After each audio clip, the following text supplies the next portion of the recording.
सबको जय मसीह की। परमेश्वर का धन्यवाद हो सुंदर समय के लिए।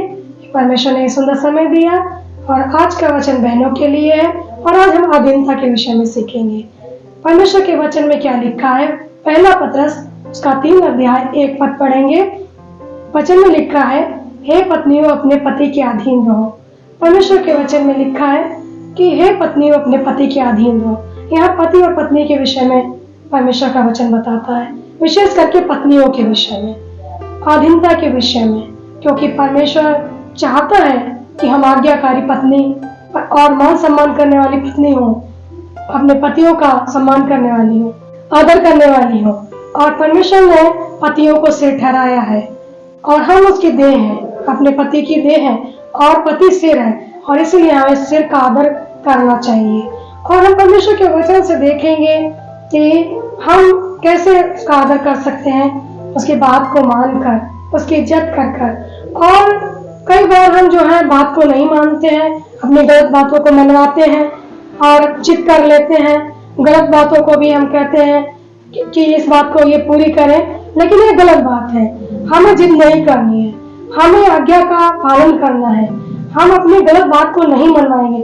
अगर हम गलत बात को मनवाएंगे तो परमेश्वर इससे नाराज होगा। हम जो है ऐसी कोई बात ना कहें जो कि हमारे पति का अनादर हो। कई बार हम अपने पतियों का अनादर करते हैं जब उनकी बात को नहीं मानते, और हम इस बात को देखेंगे परमेश्वर के वचन से। हम जब एस्तर की पुस्तक पढ़ेंगे, वहाँ लिखा है रानी बस्ती के विषय में। जब रानी बस्ती को राजा शेष ने बुलाया सभा में, तो उसने आने से इनकार कर दिया और अपने राजा शेष का अपमान किया, अनादर किया अपने पति का। और इसके कारण राजा बहुत क्रोधित हुआ और क्रोध के मारे उसने अपने पंडितों को और जो साथ में उसके रहने वाले लोग, उनको सलाहकारों को बुलाकर पूछा कि रानी बस्ती के साथ क्या करना चाहिए, क्योंकि राजा की बड़ी बेइज्जती हुई, उसका अनादर हुआ, लोगों के बीच में, सभा के बीच में उसका मजाक हुआ और ये राजा को बात अच्छी नहीं लगी। राजा ने कहा रानी बस्ती के साथ क्या किया जाए। अपने सलाहकारों को, पंडितों को, लोगों को बुलाया, पूछा क्या किया जाए जो मेरा इतना अनादर हुआ है। तो सलाहकारों ने बोला कि रानी बस्ती को उसके पद से हटा देना चाहिए, क्योंकि उसने जो ऐसा काम किया, इससे और स्त्रियां जो हैं वो भी अपने पतियों के साथ ऐसा ही व्यवहार करेंगी और इसके कारण उनकी इज्जत नहीं करेंगी, अपने पति के अधीन नहीं रहेंगी। इसलिए इस बात की रानी बस्ती को सजा मिलनी चाहिए, उसका पद उससे छीन लेना चाहिए, वो रानी बस्ती के पद से हटाई जानी चाहिए और उसकी जगह ऐसी रानी लाए जो राजा की बात माने, जो अच्छी रानी हो। और इस बात को सलाहकारों ने जब बोला, तो सलाहकारों की बात को मानकर राजा शेष ने रानी बस्ती को उसके पद से हटा दिया। जब सलाहकारों से इस बात को पूछा और जब सलाह मिली, सलाहकारों ने जब सलाह दी, तब राजा ने क्या किया, रानी बस्ती को उसके पद से हटा दिया। कई बार हम जो स्त्रियां जिद करते हैं, जिद के कारण हमारा कई बार घर बर्बाद हो सकता है, हमारा परिवार बिखर सकता है, टूट सकता है।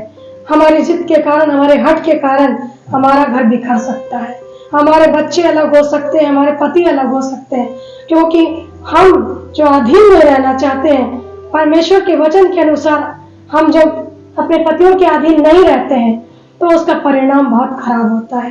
रानी बस्ती के साथ क्या हुआ, इस बात को वचन से हम देख लें। यही परिणाम आज हमारे जीवन में भी होता है। पतियों से हमारा अलगाव हो जाता है, तलाक हो जाता है और हमारा जीवन खराब हो जाता है। और परमेश्वर अलगाव नहीं चाहता है।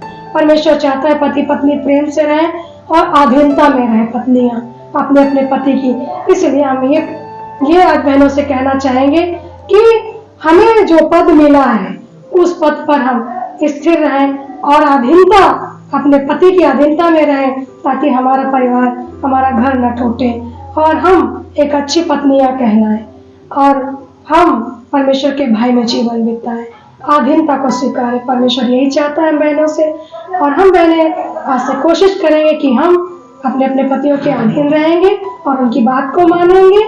और हम लोग क्या करेंगे बहनें, आज से क्या करेंगे कि हम लोग जो हैं बहनें मिलकर अपने घर में परिवार के संग प्रार्थना करेंगे, वचन पढ़ने का समय बनाएंगे, मिलकर अपने परिवार के संग बैठेंगे, प्रार्थना करेंगे, ताकि हमारे परिवार की आत्मिक उन्नति हो और हमारा परिवार बिखरे न। हम परमेश्वर से आज से प्रार्थना करना शुरू कर देंगे। प्रभु आज के संदेश पर आप सभी को आशीष दे।